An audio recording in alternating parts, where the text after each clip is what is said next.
اذان کے بعد یہ دعا پڑھیں، اللہم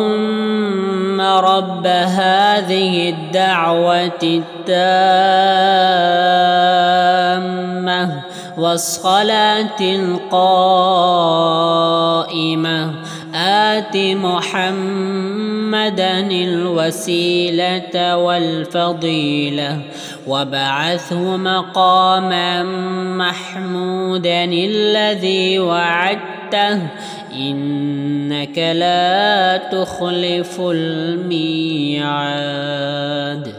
ترجمہ، اے اللہ، اس پوری پکار کے رب اور قائم ہونے والی نماز کے رب حضرت محمد مصطفیٰ صلی اللہ علیہ وآلہ وسلم کو وسیلہ عطا فرما جو جنت کا ایک درجہ ہے، اور ان کی فضیلت عطا فرما اور ان کو مقام محمود پر